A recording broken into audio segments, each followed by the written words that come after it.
In this episode, we're talking failure. There's such pressure in today's society to be a success that we often find the fear of failure debilitating.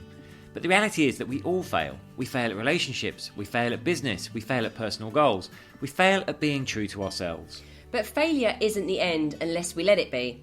It's an integral part of trying. If we never fail, we're not taking risks or pushing boundaries. We're playing it safe. And safe might feel comfortable, but it doesn't foster growth or a life well lived. So in this episode, we unpack all of this so that you don't feel so alone. This is about celebrating failure as the positive signpost to growth it really is.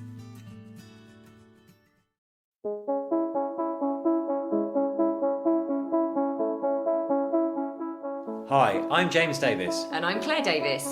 We're the Midlife Mentors, here to lift the lid on how to achieve health and happiness. The balanced, no-nonsense way.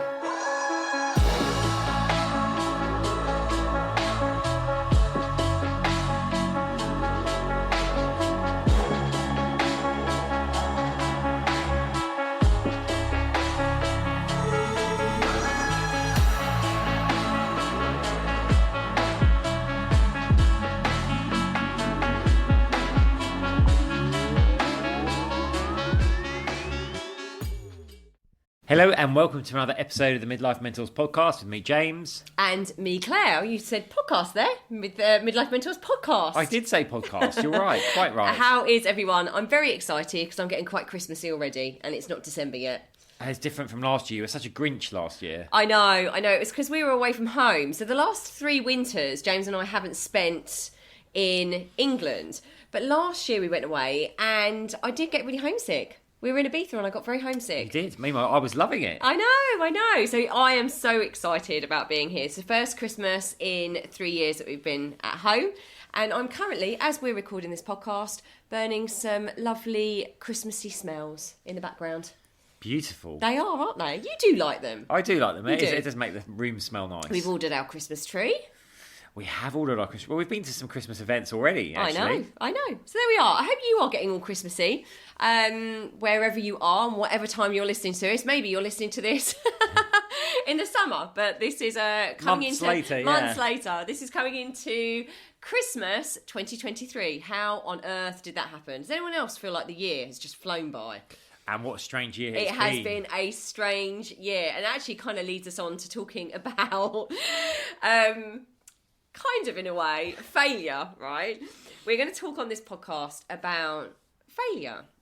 And we are going to share some of what's happened to us in our personal and professional life, and actually some of the things that haven't gone as brilliantly this year, probably. Yeah, it has been a strange year. It has been a strange year, for sure. But this conversation really sparked. I was actually in a men's networking group, and we were talking about failure and how, I think especially for men, there's a lot of pressure not to fail. So we tend to hide our failures or be ashamed of them, and then we put them away. So we might take some sort of responsibility for them, but often we feel that we've let ourselves down, we've let other people around us down.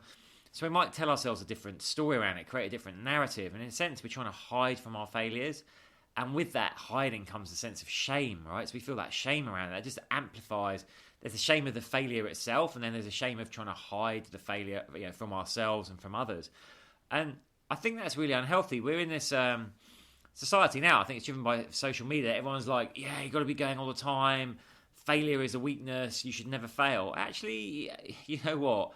Failure is just a feedback loop.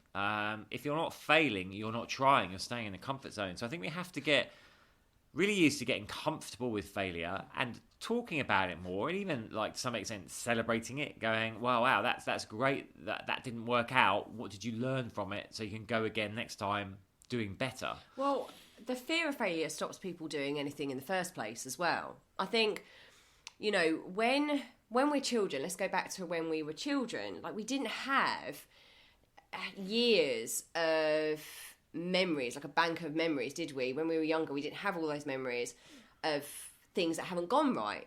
And so when we're younger, we go all in, don't we? We just go all in. We're not concerned about whether it does or doesn't work. We're just really in the moment. We're really in the journey of it. We're very present with it.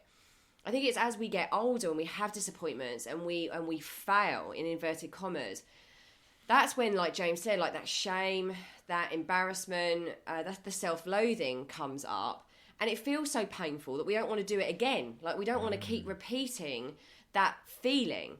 So our subconscious minds just holds those banks of memories onto those bank of memories, and really can stop us and make us very, very inert from ever doing anything that might risk us failing and looking like an idiot. And I think that is such a shame. It's a huge shame, and it's a real stumbling block for people. And that's why I think James just mentioned there, we really want to destigmatize this idea that failing is something to be ashamed of, something to be embarrassed about. If you are not failing, you're not trying. And we have this beautiful opportunity of this incredible life. It's such a gift. And if we have dreams that we really want to go for, desires that we really want, surely it's better to try and fail, than to stay in a position that's not meant for you. Your soul is calling us, our souls are all calling us to do more, to be more, to kind of sing our own song. And if the risk and the fear of failure stops us and prevents us from doing that, that's a real shame. So that's why we're going to share some of the stuff that's happened to us, not just this year, but in previous years of us working together in our personal life as well, because vulnerability it's also about vulnerability. It's also about being able to stand in your power as a messy human being and say, I fail all the time. I fail all the time. I've been disappointed so many times. And to a degree, it absolutely does stop me doing certain things. But when I catch myself feeling like I'm being stopped doing those things, I do push myself forward. I do put myself outside my comfort zone, and it does get easier. It does.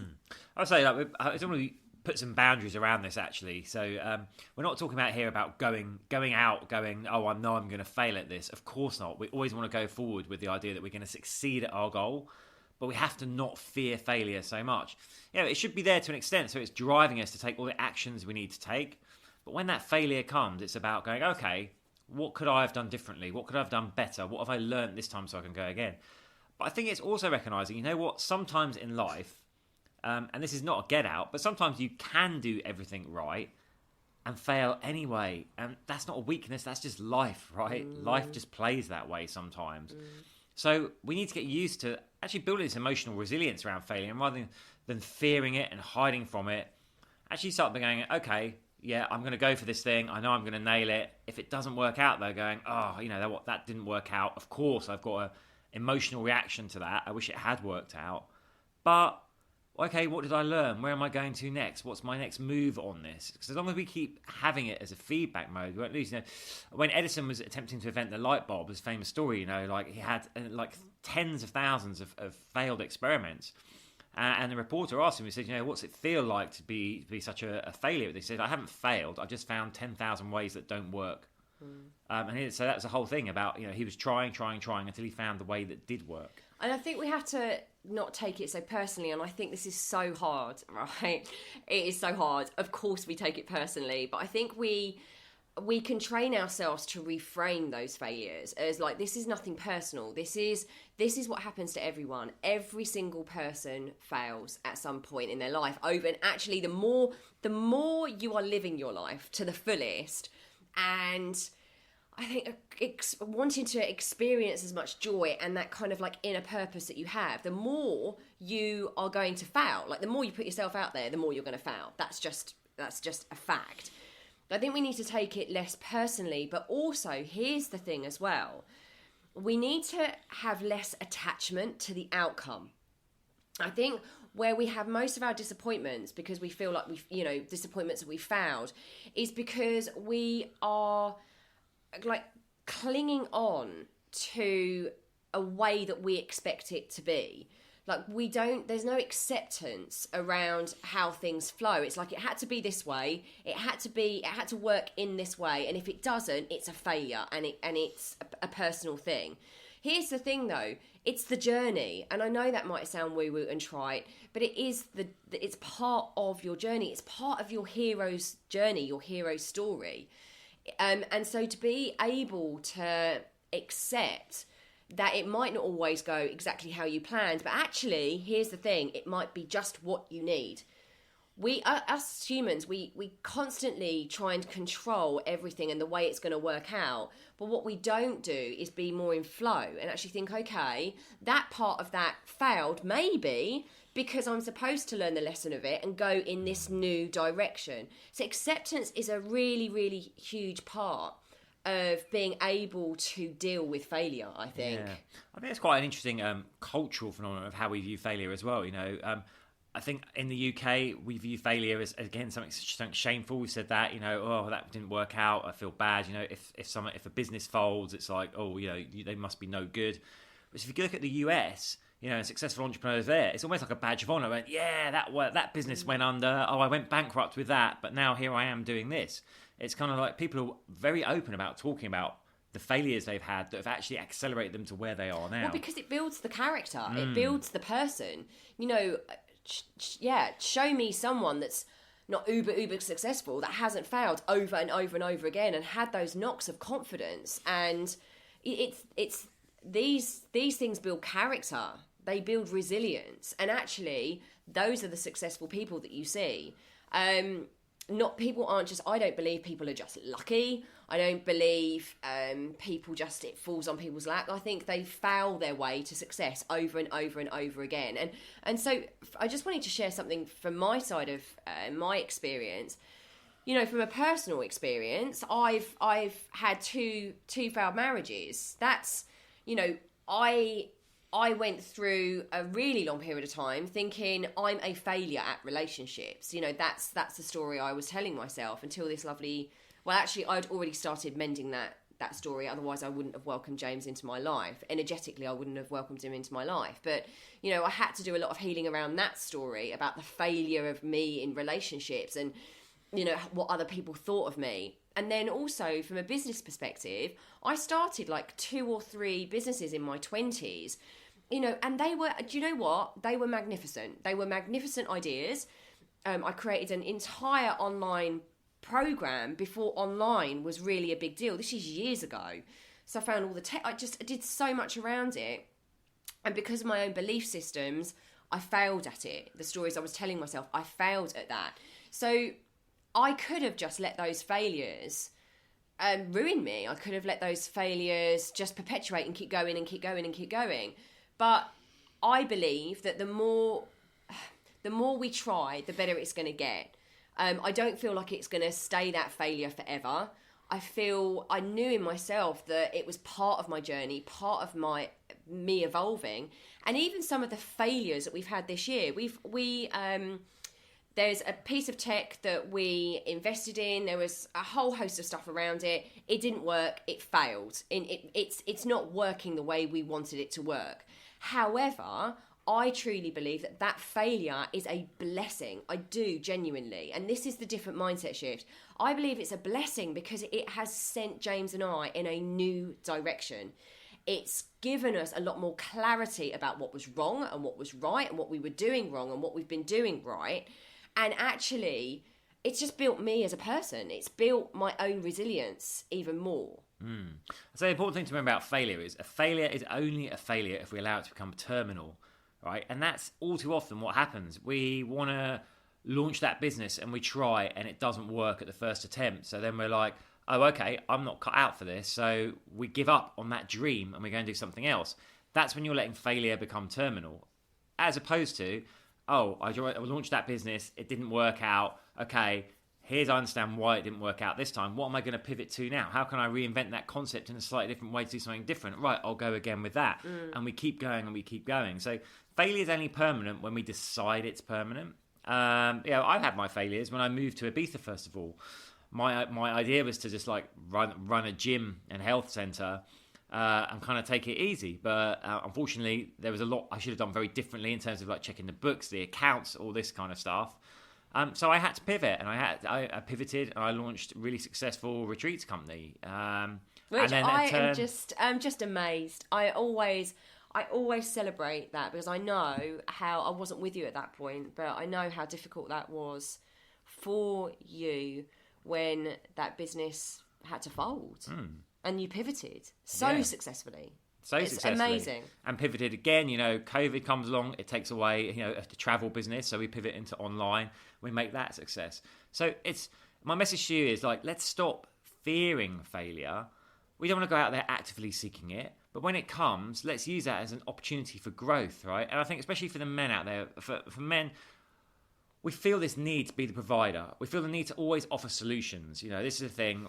Women are quite happy talking about what's bothering them in their life, their emotions. But when they do that, they're just not necessarily looking for a solution for it. They're just standing out. Whereas a man is just right, I hear problem. What's the fix? What's the fix? What's the fix? So we're trying to fix things all the time. And of course, the more we try and fix, the more we try and launch, the more we try and do things, the more we're going to fail. And then we feel bad and we hold that shame and it just holds us back. So message to men out there, let's start talking to each other about the failures, relationships, business, whatever, what we've learned from them, and really start supporting each other as a community to move forward. Absolutely. And the women that are listening to this, if they're, the men in your life, James is doing such amazing work at the moment. If this resonates with any of the women or any of the men that listen to this, then I do really, really encourage you to get in touch with James in some way, team@themidlifementors.com, because this is really, really important. It is so, so needed, especially for men. But what I was also going to say is, like James alluded to there, it's about also being in the right space and with the right people and the right community. If you're in a place where no one risks, where no one risks anything, so they never fail, you're going to be way more risk averse and you're going to fear failure. It's about who we surround ourselves with. So if you're in a community or are connected with people that talk about their failures, but how it doesn't stop them and how they move on, they inspire you. So make sure those people you are around have failed loads of times, but guess what? They don't quit. They reinvent. They're resilient. They believe that there is something out there. They believe that this is part of their journey, part of their hero's story. So it doesn't stop them. So even if it knocks us down, listen, at the beginning of the year, I was knocked down with burnout. I was knocked down. But here's the thing, I wasn't out. I was down, but I definitely wasn't out. Here's the thing, sometimes we just need to rest. That's okay.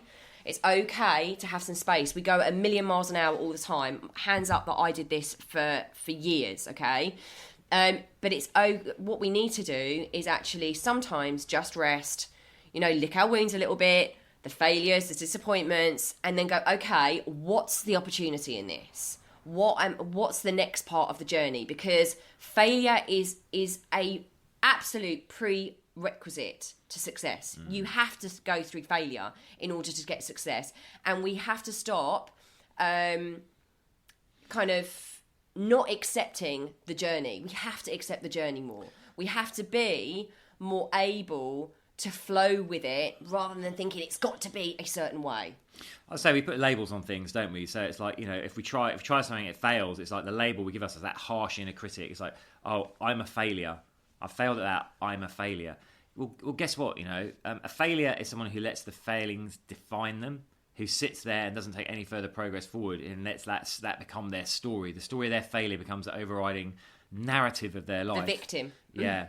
Someone who's successful will take that failure and use it to motivate them to move ahead and do something new, do something different. So, yeah, let's start talking about our failures proudly. Yeah. And where they're driving us to and what we're doing with them. Absolutely. Let's wear them kind of as scars and badges of honour, because, with us doing that, we'll inspire other people that are afraid to take risks, that are afraid to fail. We'll inspire others to do the same by putting our hand up and saying, happens to us all the time.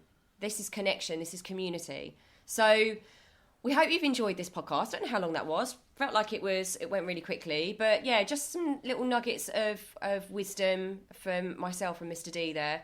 And as always, we'd love to know your thoughts on our podcast. Please do like, share, and rate our podcast as well.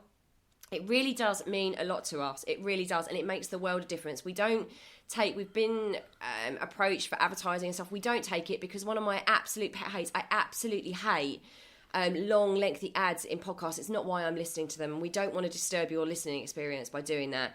But in turn, please like, share and rate this podcast, because as I said, it does mean a lot. And if you want to know about any of our programs that we run, we don't talk about it enough. That's one of the things that we fail at. We fail at not telling you how you can be in a space with us, in a community with us. If you do want to know how we work, we do one-to-one stuff, we do coaching programs, we do stuff for corporates, we run retreats, we run workshops. If you want to know a little bit more about that, rather than navigating through our website or whatever, just ping us an email and we'll let you know how we might be able to support you, So always email us at team@themidlifementors.com. And that's it for now, I think, isn't it? Yeah, sending you big love. Sending you big hugs. Take care.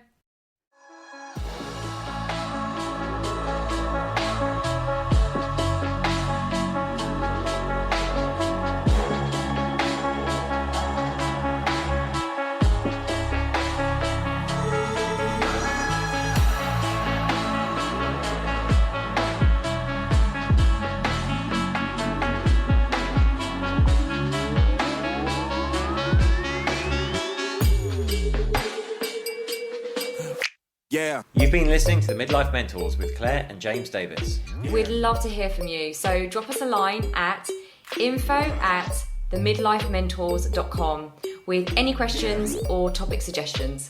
And make sure you join us on our Facebook page and YouTube channel. You can find us under the Midlife Mentors. Yeah.